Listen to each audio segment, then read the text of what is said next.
Eh bien, je pense qu'on peut dire qu'à toute fin pratique, la littérature franco-manitobaine est née d'un bouillonnement culturel qui a eu lieu vers le milieu des années 1960. Les premiers textes des auteurs contemporains sont nés à ce moment-là. Mais le problème, c'est qu'il n'y avait pas de maison d'édition ici, donc les auteurs devaient éditer leurs textes ailleurs ou publier des plaquettes à compte d'auteur. Puis en 1974, donc au début des années 1970, on a fondé les Éditions du Blé, la première maison d'édition de langue française dans l'Ouest canadien. Et à partir de ce moment-là, les gens pouvaient éditer chez eux. Je ne peux pas nommer tous les auteurs, puis je ne veux pas en oublier, mais on peut mentionner quelques grands noms qui ont fait leur marque. En théâtre, la dramaturgie a débuté aussi vers le milieu des années 1970. On a Roger Auger qui a écrit plusieurs pièces pour le Cercle Molière.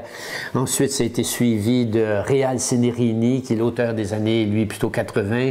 Et à partir de 1990, Marc Prescott, qui a maintenant une réputation nationale au Canada. À cela, on ajoute Claude Dorge et Reine Mahé du Cercle Molière qui ont écrit plusieurs pièces directement pour le Cercle Molière. C'est un fonds de théâtre important. En poésie, j'en ai écrit un peu moi aussi, puis ensuite il y a mon bon ami universitaire, Paul Savoie, qui a une réputation évidemment nationale, qui a écrit des dizaines de livres de poésie en langue française et en langue anglaise.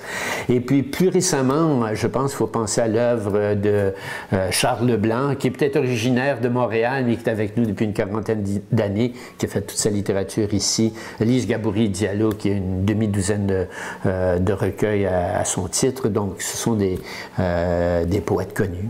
Et dans le roman, moi aussi, j'en ai écrit quelques-uns. J'ai touché un petit peu à tout. Mais il y a Simone Chaput, qui a une œuvre importante en langue française et en langue anglaise, pour laquelle elle a gagné des prix littéraires. Il y a Jean-Pierre Dubé aussi, qui écrit des romans. Alors, dans chaque discipline, il y a des auteurs phares, des auteurs vedettes qui sont connus à l'échelle du pays, qui sont invités à des colloques, des conférences.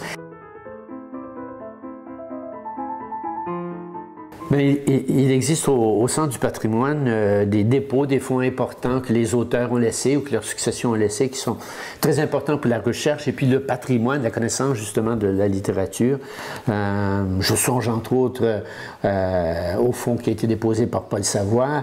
Mon bon ami Bernard Muller, qui demeure maintenant à Montréal, a conservé à peu près tout ce qu'on lui a envoyé au cours de sa vie. C'est très important parce que lors de colloques, on a découvert des fonds, des textes qui avaient été ignorés, mais parce que lui les a conservés. Donc ce sont des éléments de recherche essentiels qu'on retrouve là-dedans. Quand j'ai écrit l'anthologie de la poésie franco-manitobaine, je suis allé voir les fonds de l'auteur Prudhomme, qui est également historien, était un des premiers à parler de la littérature d'ici, de la littérature des écrivains métis. Alors, ce qu'on trouve dans différents domaines au Centre du patrimoine, c'est fondamental pour la recherche et la connaissance de la littérature franco-manitobaine.